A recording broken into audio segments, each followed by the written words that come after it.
आज की ताजा खबर। नमस्कार, हरकारा के न्यूज़ रूम वाले इस अंक में आपका स्वागत है। आज हम लोग बात करेंगे हमारे आज के न्यूज़लेटर की, जिसमें कई तरह की खबरें हैं। एक तो अमेरिका में कुछ हुआ है, पर साथ में सबसे जो बड़ी खबर है वो प्रधानमंत्री नरेंद्र मोदी के 11 साल होने पर है।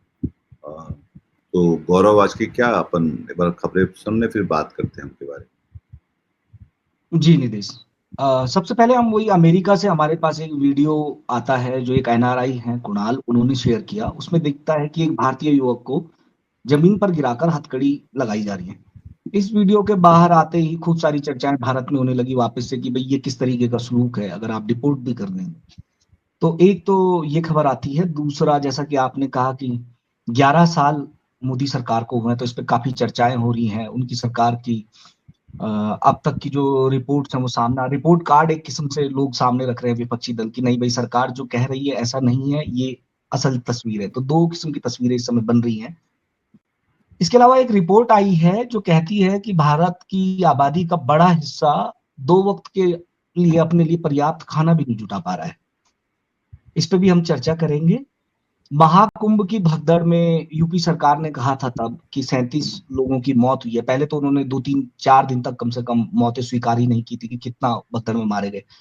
उसके बाद बीबीसी ने एक पड़ताल की है अपनी और नया दावा पेश किया कि भाई 82 तो हमने ये ढूंढ निकाले हैं, और बाकी का आगे मतलब ये संख्या ज्यादा हो सकती है। सरकार 37 कह रही थी, 82 की जानकारी बीबीसी दे देती है। इसके अलावा शिवशंकर मेनन की बातचीत है करण थापर से। उन्होंने पाकिस्तान वाले मसले पर अपनी राय रखी है कि भाई आतंकवाद से निपटना इतना आसान भारत के लिए नहीं है जितना माना जाता है। और इसमें वो कुछ तरीके भी बता रहे हैं कि आपको भाई पाकिस्तान को इजराइल की तरह नहीं करना है कि भाई घास उग रही है और आप बार बार काटो, नहीं, आपको उसको उस समस्या को ढंग से एड्रेस करना होगा अगर आप स्थायी समाधान चाहते हैं। तो इन सब मुद्दों पर उन्होंने बातचीत की कि भाई क्या समाधान हो सकते हैं क्या नहीं। दो एक खबर है, दो एंकर भारतीय मीडिया के पकड़े गए हैं रंगदारी के आरोप में, उन्हें गिरफ्तार किया गया है। वो अपने ही न्यूज चैनल से रंगदारी की आरोप लगे हैं। इसके अलावा लॉस एंजल्स में नेशनल गार्ड की तैनाती हुई। नेशनल गार्ड से आगे वहां तो मरीन की भी तैनाती अब हो गई है।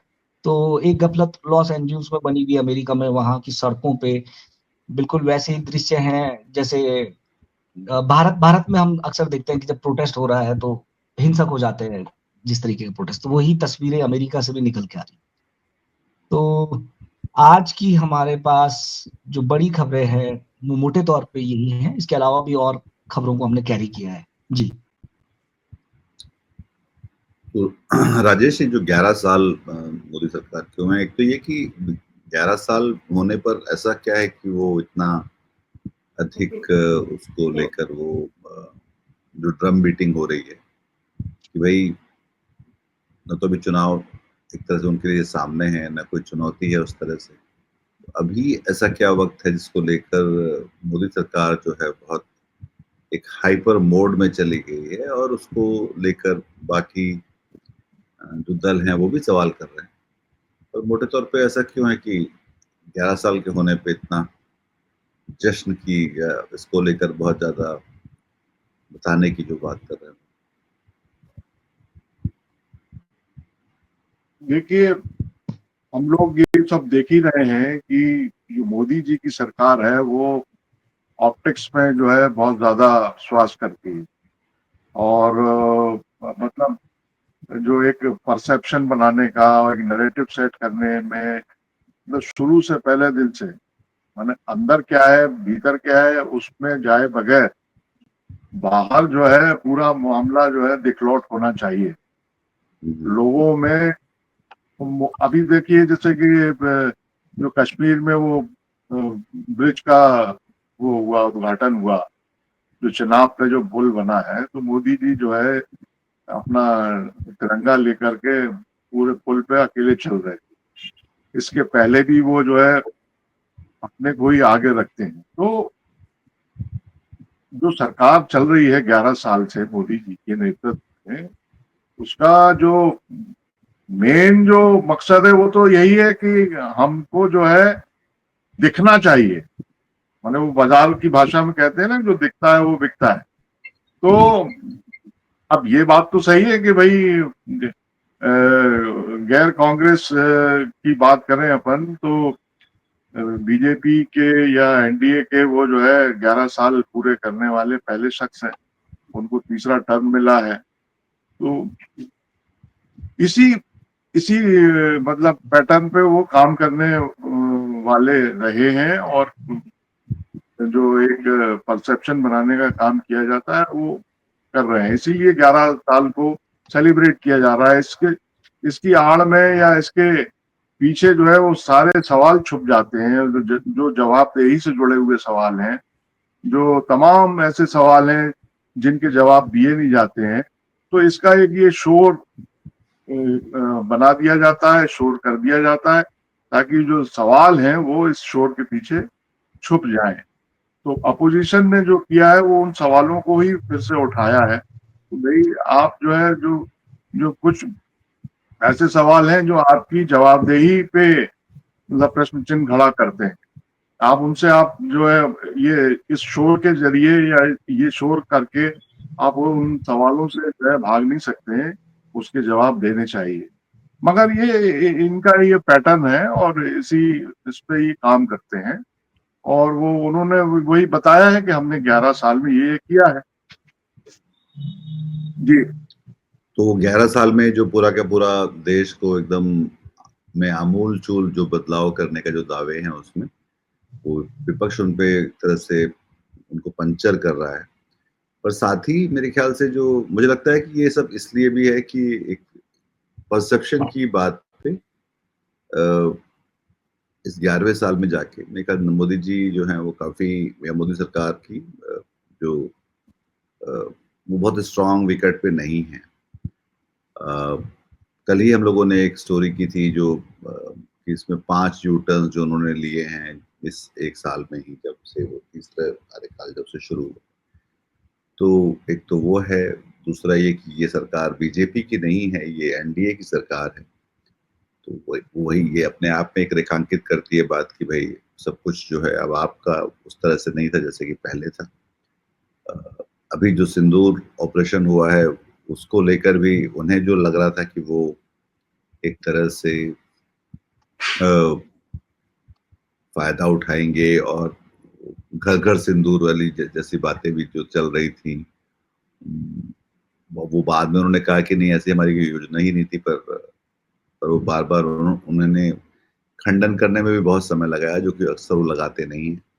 तो वो एक लगातार एक परसेप्शन की जो बात है ना, तो उसमें वो एक एक उनकी जो रेटिंग्स को लेकर शायद वो कहीं एक तरह का कोई उनको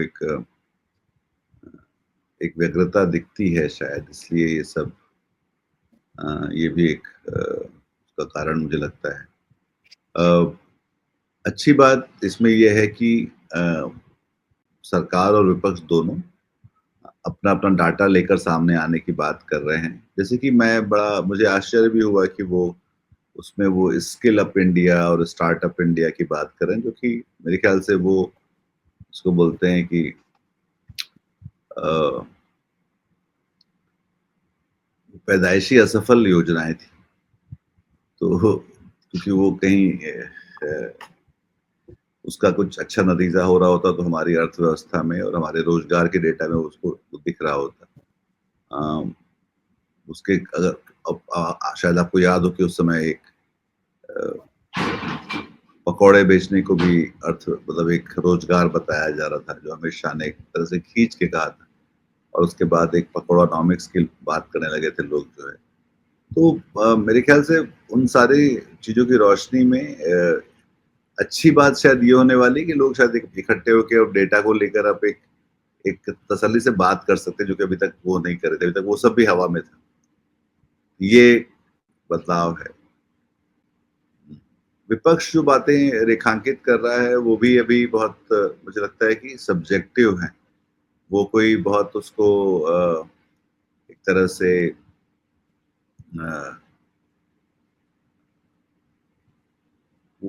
परसेप्शन की लड़ाई में पता नहीं क्या है, वो भले तथ्यों की बात भले कर रहा हो, ऐसा लगता है।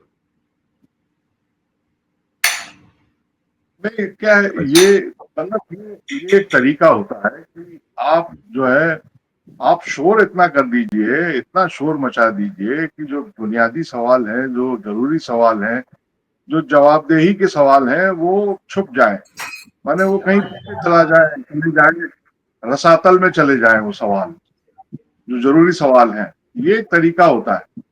और आप देखिए कि जो महंगाई का सवाल है, जो बेरोजगारी का सवाल है, आम आदमी की रोजमर्रा की जिंदगी से जुड़े हुए जो जरूरी सवाल हैं, मतलब ऐसे कई सवाल हैं जो एकदम पीछे चले जाते हैं।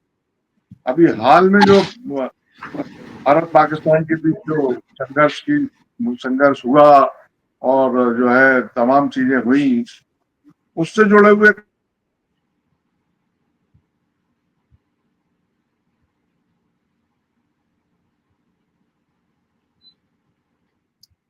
आवाज चली गई राजेश।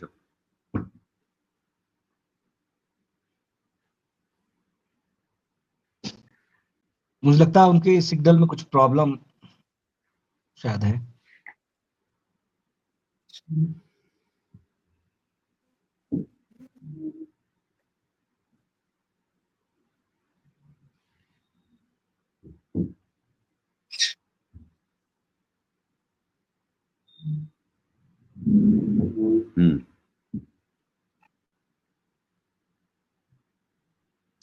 और ये भी बहुत दिलचस्प है कि जिस दिन ये खबर आ रही है, लोग रिकॉर्ड हो रहा है ना मनीष? लाइट चली गई हमारे यहाँ।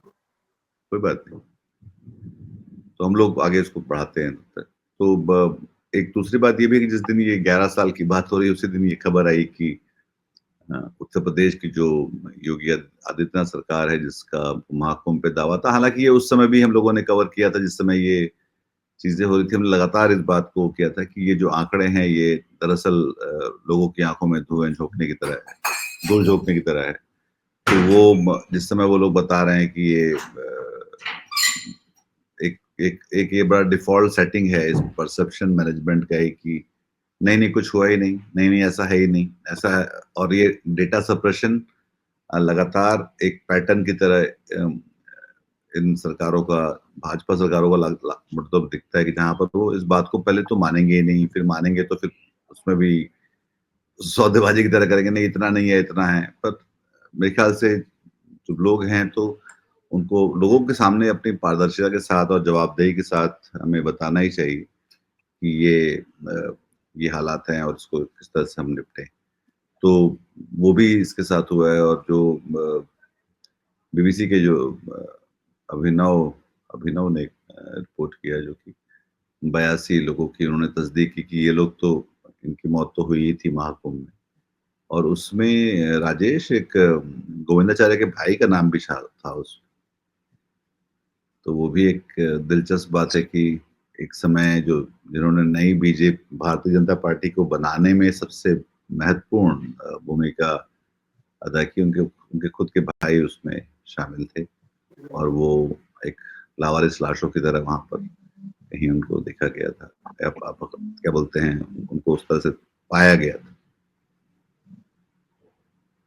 गौरव, और क्या है उसके आगे फिर? एक रिपोर्ट आई है जो बताती है कि भारत की आबादी का बड़ा हिस्सा 2 वक्त का पूरा भोजन भी नहीं जुटा सकता।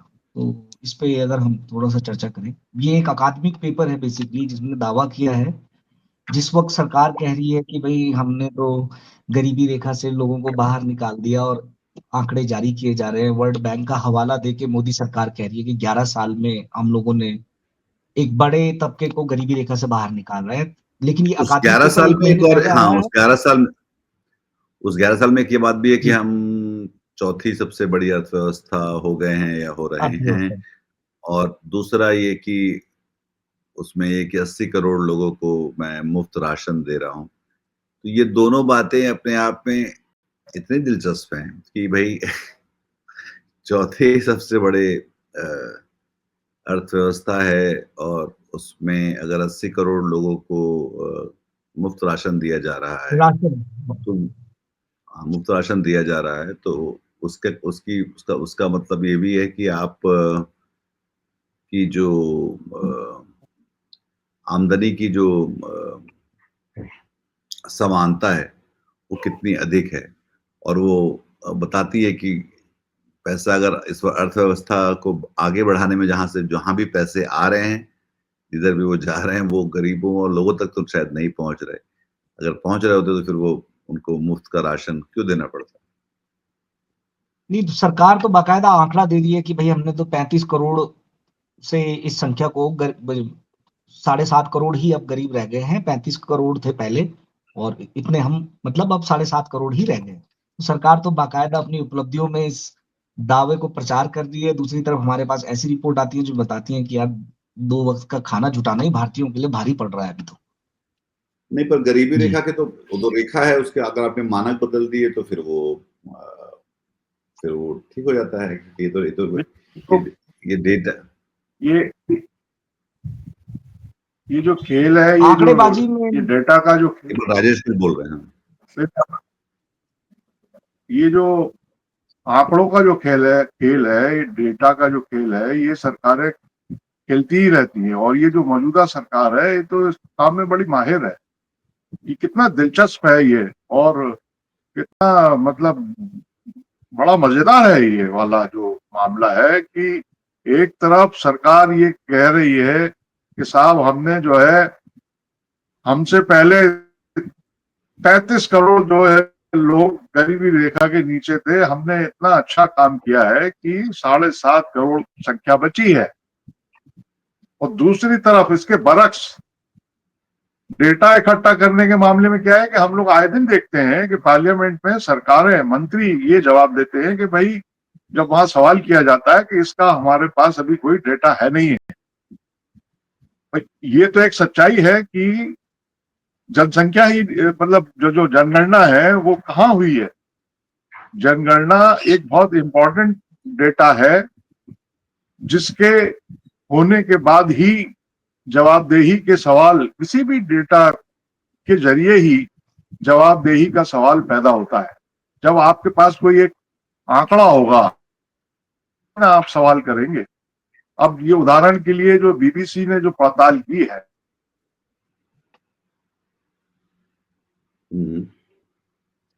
जी आज के बाद प्रकट किया है, वो क्या बता रहा है? वो डेटा का ही जो खेल बता रहा है कि सरकार कह रही थी कि भाई 37 लोग उसमें हलाक हुए, खत्म हुए, मगर वो उन्होंने जब पड़ताल की, वो इतने 11 राज्यों के 50 जिलों में गए, तो उन्होंने ये पाया कि भाई ये संख्या मिनिमम 82 है। उन फैमिलीज से मिले हैं जिनके लोग गए उनकी मात्रा में। तो ये जो डेटा और जवाबदेही का जो परस्पर संबंध है वो बहुत महत्वपूर्ण है। और इसमें आप देखिए कि सबसे पहला तो ये जनगणना वाला जो मामला है, वही अपने आप में ये बताता है कि ऐसे कोविड में हुआ। आप कोविड में देखिए, कोविड में जो डेटा का खेल है कि कोविड में सरकार ने जो आंकड़ा रखा कि भाई इतने लोग इसमें जो नहीं रहे इस त्रासदी में, महामारी में, मगर दूसरी तरफ क्या डेटा सामने आए? निकल से क्या वो सरकार ने मैच कहा कि 5.5-6 लाख कहा, फिर अब जाके वो बता रहे हैं कि नहीं 20-20 लाख और गए थे इस साल में, उस साल में। उस समय के न्यूयॉर्क टाइम्स ने उस समय के न्यूयॉर्क टाइम्स में 44 लाख संख्या बताई थी भारत में जो कोविड से मौतें हुई थी। और उस समय के लांसेट जो हेल्थ पे स्वास्थ्य पे जो दुनिया की सबसे बड़ी पत्रिका मानी जाती है, उसने कहा था कि भारत में करीब 18 लाख बच्चे जो हैं वो लावारिस हुए हैं कोविड के दौरान।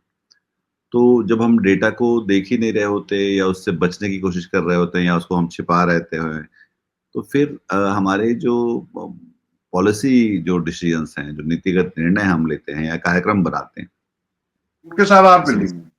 तो वो आप कैसे, किस आधार पे करेंगे? और जैसे कि वही इस बात को भी, जनगणना को लेकर भी यही सवाल किया जा रहा है कि जब आपको पता ही नहीं कि लोग कितने हैं, तो आप किस 2011 के 14 साल हो गए।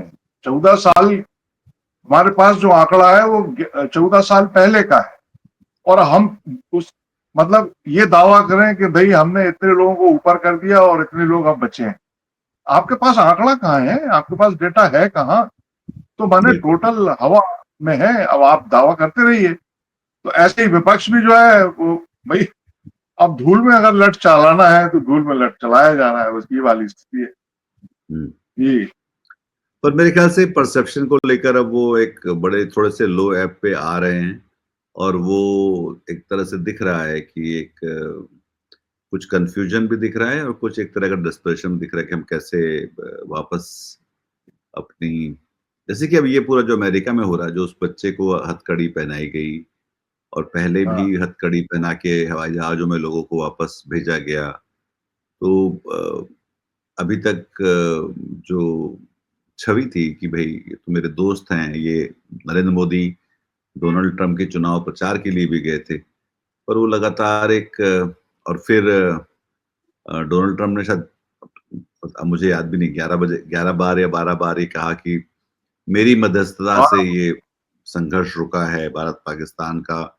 और हम हर बात पे, अगर हम परसेप्शन की बात कर रहे हैं, तो इस पे हम लोग या तो चुप हैं या फिर हम बगले झाँक रहे हैं, या फिर हमारा कोई एक तरह का स्टैंड नहीं है, और कुछ होता है तो फिर वो हम अपने विदेश मंत्रालय के जो प्रवक्ता हैं उनसे कहलवा रहे हैं कि वो बहुत, पर जैसे कि वो चिनाब के पुल पे जैसे मोदी जी जब झंडा फहरा रहे थे, और लेके उसमें अकेले घूम रहे थे, पर ये सब जब हो रहा है तो उसमें वो दिखलाई नहीं पड़ते। हालाँकि वो शायद ऐसी उम्मीद की जानी चाहिए कि वो जब G7 में जाएँगे तो भारत के लिए मतलब कई चीज़ें शायद उसके बाद निकल कर आएँ, जहाँ पर वो एक इन सारे लोगों को अपना स्टैंड बता सकें और उनको समझा सकें कि जो बात हर भारतीय को समझ में आ रही है, ये सारे जो दुनिया के सबसे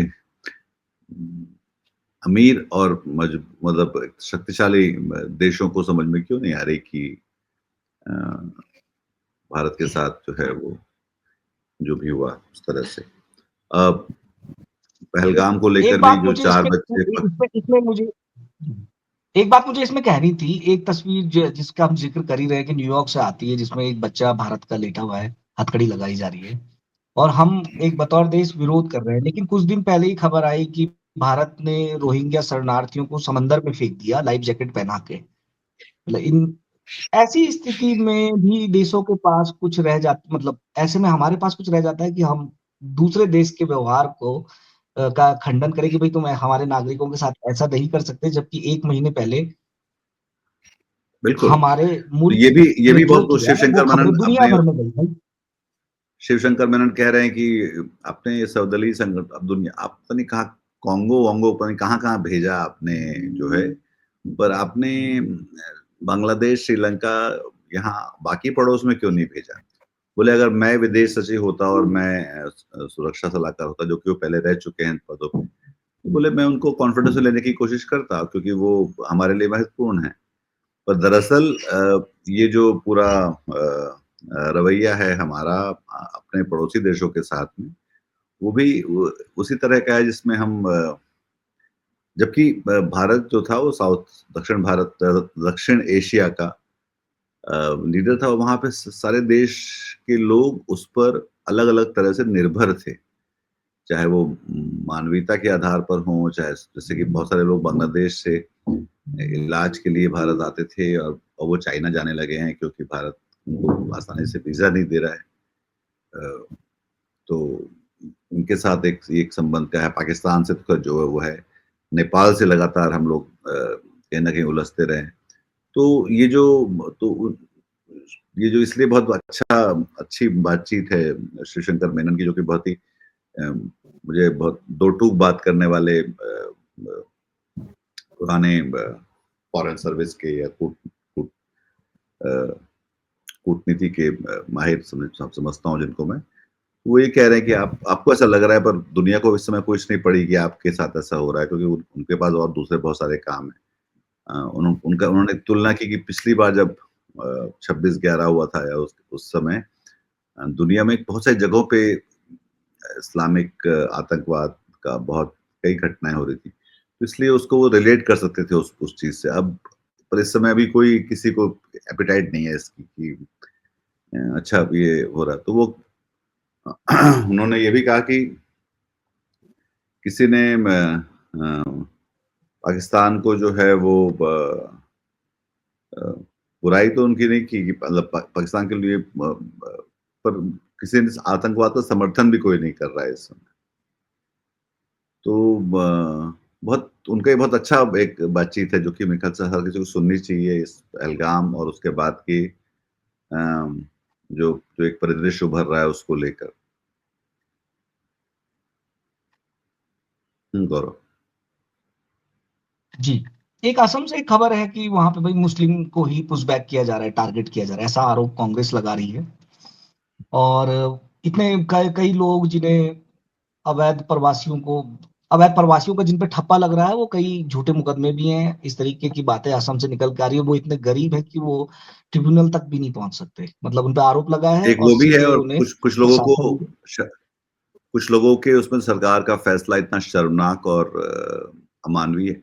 अमानवीय भी क्या मतलब शर्मनाक है कि आपने लोगों को सरहद के उस तरफ फेंक दिया, भेज दिया, फिर वो लोग अपने आप को हिंदुस्तानी साबित करके लौट रहे हैं। तो सबसे बड़ा इन 11 सालों का एक हासिल ये भी है भारत का कि जहाँ पे ये जो होता है, जो अपराध का जो बुनियादी कायदा होता है ना कि आप गिल्टी अनटिल प्रूवन जो होता है, जब तक आप साबित नहीं किया जा सकता तब तक आप अपराधी नहीं हैं। तो अब यह है कि वो आपको अब आप अपराधी नहीं है साबित आपको करना है, ये राज्य को या सरकार को नहीं करना है। तो ऐसे इस देश में इस समय बहुत सारे लोग हैं जो और खास तौर पर मुसलमान हैं। ये इन 11 सालों का हासिल है। हालाँकि जो भी सर्वदलीय जो शिष्टमंडल गया वो सब हमारी गंगा जमुनी एकता और हिंदू मुसलमान एकता और हमारे धर्मनिरपेक्षतावाद के बारे में दुनिया भर को बताता रहा है। पर आप देख सकते हैं कि बाकी जगह पे जो भी कुछ हो रहा है, चाहे वो ईद के दिन है या ये अ, हर तरफ वो एक प्रोसिक्यूशन जैसी एक प्रवृत्ति अ, देश में अल्पसंख्यकों के खिलाफ दिखलाई पड़ रही है। मेरे ख्याल से अरुणाचल में भी को लेकर भी एक खबर है जहाँ पे ईसाइयों को भी इस तरह का एक चिंता है कि हमारे डर सता रहा अ, है। हाँ, तो वो जी, उस खबर के उनको डर बारे में सता रहा है कि भाई जो एक कानून है, 1978 का एक कानून है जो दशकों पहले धर्मांतरण को रोकने के लिए बनाया गया था। अब उनकी जो आबादी है उसको, मतलब वृद्धि को दबाने के लिए उसका इस्तेमाल हो सकता है। इस तरीके के अरुणाचल के जो ईसाई समुदाय है उसके बीच में ये डर बैठा हुआ है। जी। ये असम के मामले में वो कांग्रेस का आरोप नहीं है, वहां के जो मानवाधिकार कार्यकर्ता हैं उन्होंने ऐसा कहा है। स्टोरी हाँ, हमने ग्राफ के जरिए ली है, टेलीग्राफ की स्टोरी है जो हमने अपने न्यूज़लेटर में ली है।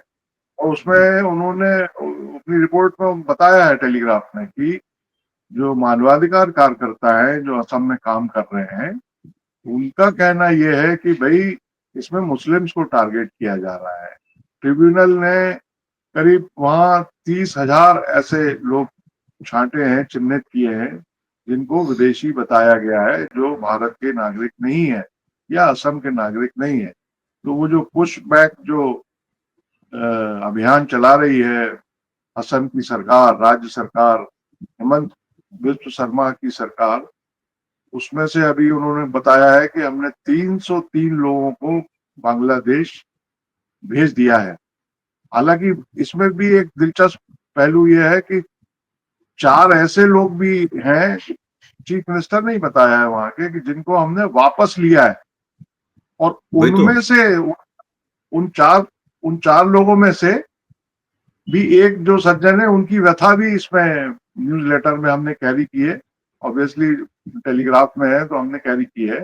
उन्होंने बताया है कि उनके साथ क्या क्या हुआ और वो फिर वापस आ गए। तो पहले तो उन्होंने डिटेंशन जो सेंटर बनाए गए हैं, जो वहां 2 साल रहे वो, फिर उनको जमानत मिली, फिर उनको भेज दिया 14 लोगों के साथ। तो वो पूरा उन्होंने ब्यौरा दिया है कि कैसा कैसा उनके साथ व्यवहार किया गया, क्या क्या हुआ, वो बताया है सब। वो व्यथा है वो उन्होंने जाहिर की है।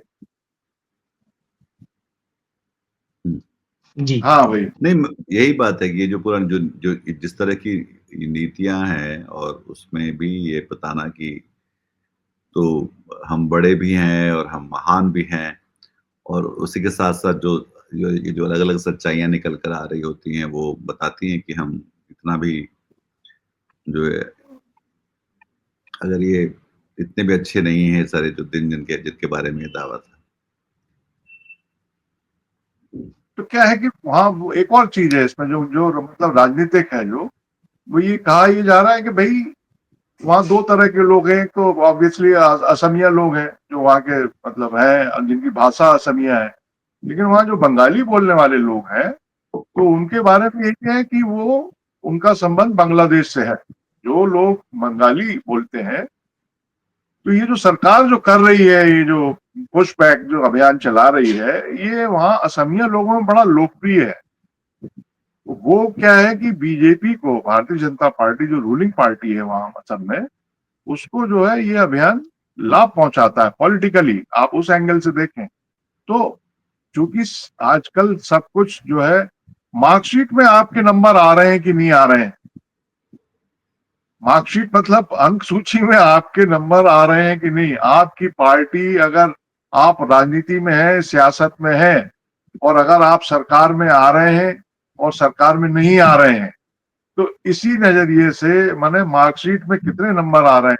अगर आप सरकार बनाने में कामयाब हो रहे हैं और सरकार आपकी सस्टेन कर रही है, चल रही है लगातार, ओपोनेंट को, आपके विपक्ष के दल को हरा रही है, तो फिर आप भले ही कुछ भी करते रहें, आप बिल्कुल, आपका हर चीज गुटी गुटी है, बढ़िया बढ़िया है, शानदार है।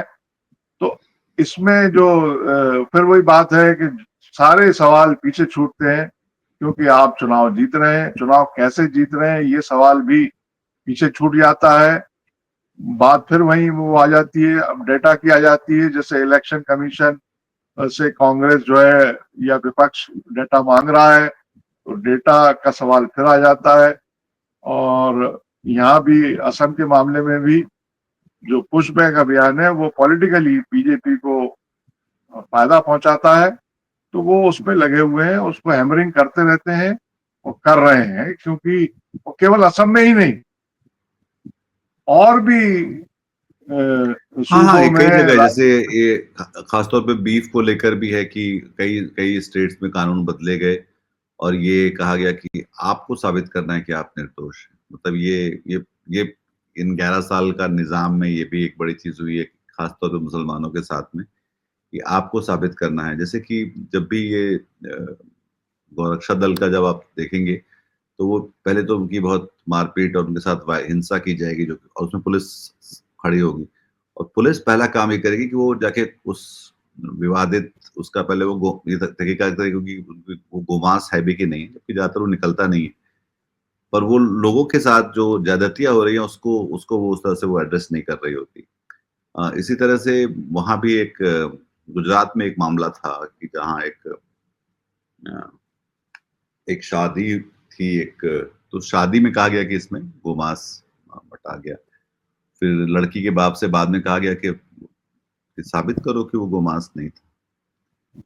तो तब तक कोई कैसे साबित कर सकता? शादी तो हो चुकी, जब वो जा चुके सब लोग, जो भी हो चुका उसके बाद तो उसको फिर रियायत नहीं मिली। तो ये इस तरह का जो पूरा जो ये एक सिस्टमिक चेंज है कि आप जैसे आरोपित हैं वैसे ही दोषी हैं आप, जब तक साबित वाबित तो कुछ वो देखा जाएगा बाद में जो होगा। तो ये भी एक बुनियादी बदलाव हुआ है जो इस समय का जो है। कल हम लोग बात कर रहे थे कि जीने का अधिकार, रोजी का अधिकार, उसमें मुझे शादी प्यार करने का अधिकार, संबंध बनाने का अधिकार, मेरे जो अ, अ, कई सारे इन चीज जो बुनियादी हक होने चाहिए किसी भी एक स्वस्थ तरक्की पसंद लोकतंत्र में, उन सब पे हमें एक तरह से अंकुश बढ़ते जा रहे हैं। और अगर अगर ये सब करने से चुनावी लोकतंत्र में लाभ होता है, तो इससे अच्छा क्या। इसीलिए आप देखिए कि अगर मुनाफा नहीं हो, पॉलिटिकली लाभ नहीं हो, खासकर चुनाव में अगर लाभ ना हो, तो फिर ये मुद्दे नहीं उठाए जाएंगे, और मतलब फिर निष्कर्ष ये निकाला जाएगा ना कि इससे कोई फायदा नहीं होना है। क्योंकि आप याद करिए कि जो अयोध्या का राम मंदिर का मसला है, वो मतलब कितने सनातन काल से उसको उठाया जाता रहा है, लेकिन चूंकि वो फ्रूटफुल साबित नहीं हुआ एक कालखंड तक, तो उसको उठाया, उसको निकाला, मगर फिर संदूक में डाल दिया। मगर जब से उसको जो है वो उससे मतलब कहीं ना कहीं नतीजे आने लगे, उसके बाद फिर उसको गोद ले लिया गया, और फिर अब उसको उसको संभाल के रखा जा रहा है। माने उस भाव को, उस विचार को, कि वो विचार जो है हमको फायदा पहुंचा रहा है, तो जब तक जो है वो फायदा पहुंचाता रहेगा, वो चीजें कायम रहेंगी, वो सारे मुद्दे कायम रहेंगे, बल्कि उनको उनको उनका विस्तार किया जाएगा, अलग ढंग से किया जाएगा, अलग तरीके से किया जाएगा, अलग अंदाज में किया जाएगा, जब तक लाभ हो। तो वही हो रहा है, असम में जो हो रहा है, या उस पूरी पट्टी में जो भी हो रहा है, वो इसी को बात को ध्यान में रख के हो रहा है। उसमें एक और चीज ये होती है कि वो कुछ इस तरह के जो डैमेज होते हैं, फिर वो बहुत लंबे समय के लिए होते हैं, तो फिर वो उसके बाद कभी भी चीजें वापस उस तरह से सामान्य नहीं हो पाती जैसे कि वो मूल में थी। मतलब मुझे याद है कि एक बार मैं 2003 में मैं अहमदाबाद में वहाँ पे एक रथ यात्रा निकलती है, तो और वो काफी एक जो सबसे ज्यादा तनावग्रस्त गली मानी जा सकती है उस शहर की। तो उसमें लोग एक तरफ हिंदू खड़े हुए थे, एक तरफ मुसलमान। देखने वो लोग भी दोनों तरफ के लोग आए हुए थे उस रथ यात्रा को, और मैं इस तरफ खड़ा था जहाँ पे ज्यादातर लोग मुस्लिम्स थे। तो उस एक मुस्लिम के कंधे पे एक बच्चा था जो उस रथ यात्रा को देख रहा था, तो वो उसके साथ आए हुए थे। और फिर उसने कहा कि मैं उनसे बात करनी शुरू की, तो उन्होंने कहा कि ये जो सामने वो जो देख रहे हैं उस आदमी को, तो बोले कि हम लोग बचपन में साथ में क्रिकेट खेलते थे और हम लोग साथ दोस्त थे। और मैं बोला अच्छा। तो फिर उसने कहा कि पर आपको अफसोस की बात यह कि हमारे बच्चे साथ में नहीं खेलते। तो ये जो एक तरह का जो डैमेज होता है हमारे ताने बाने में समाज के, वो शायद उस पर सोचना भी चाहिए और उसको लेकर कुछ करना भी चाहिए, क्योंकि वो जो डैमेज है वो अगली पीढ़ी में शिफ्ट हो जाता है। तो जो मौजूदा पीढ़ी है वो ध्यान रखे, अगर इस बात की चिंता करे, तो बिल्कुल आने वाली पीढ़ियां भी हमारी ठीक रहेंगी। मगर वही सवाल तो यही है कि उस समय गुजरात पे किताब भी आई थी जो आशुतोष वार्ष्णेय ने लिखी थी, जो अमेरिका में पढ़ाते हैं और बड़े राजनीति शास्त्री हैं। तो उन्होंने उन शहरों को देखा कि अच्छा ये जब गुजरात में दंगे हो रहे थे, तो वो शहर कौन से थे जहां दंगे नहीं हो रहे थे, और फिर उन शहरों में ऐसा क्या खास था कि वहां पे दंगे नहीं हो रहे थे, या वहां पे हिंदू मुस्लिम वैमनस्य ज्यादा नहीं था। तो उसका जो उनको समझ में आया वो ये था कि यही था कि जहां बच्चे साथ में खेलते हैं, जहां पर उनकी एक साथ वो लोग व्यापार कर रहे होते हैं, एक जगह लोग बैठ के बात कर रहे होते हैं। तो जब हम अपने दरवाजे खिड़कियां बंद करने लगते हैं, जब हम अपने लोगों को एक तरह से तो वहां पे ज्यादा तनाव, वहां पे ज्यादा हिंसा हुई। पर जहाँ पे जिन लोगों ने बातचीत के रास्ते खुले रखे, जहाँ पे बच्चे एक साथ में खेलते रहे, जहाँ पे वो संगठनों में, संस्थाओं में एक साथ जुड़े रहे, तो वहां पे वो हिंसा और तनाव कम हुआ।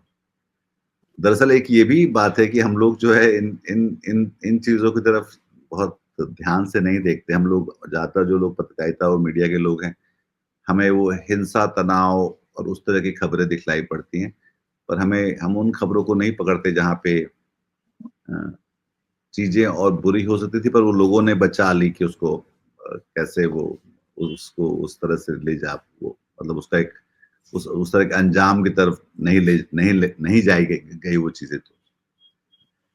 तो आज का ये अंक हम खत्म करते हैं करीब करीब 40 मिनट हो रहे हैं हमको आज बात करते हुए। हरकारा पे हम लोग अपनी बातचीत जारी रखेंगे। हमारा न्यूज़लेटर पढ़िए, उसको सुनिए, उसके बारे में कमेंट करिए, उसको अपने दोस्तों के साथ साझा करिए और इस यूट्यूब में जो शुरू की है हमने जो पहल, इसको भी आप अपने साथ आप उसको लाइक करिए, पसंद करिए, सब्सक्राइब करिए और अपने हम ख्याल दोस्तों को बताइए। ये उन सारे लोगों के लिए है जो इस देश को, इस समाज को और हिंदी भाषी लोगों के बीच एक तरह की बातचीत को आगे बढ़ा सकें, जो काम दरअसल मुख्य धारा के मीडिया को करना था, यहाँ हमारे समाज को ही करना था, पर हमको लगता है कि वो कम हो रहा है और इसलिए हमने ये पहल शुरू की है। बहुत धन्यवाद आपका। आपसे कल फिर मिलेंगे। नमस्कार। शुक्रिया। आज की ताजा खबर, आज की ताजा खबर, आज की ताजा खबर। आओ काका जी इधर, आओ मामा जी इधर, सुनो दुनिया की खबर।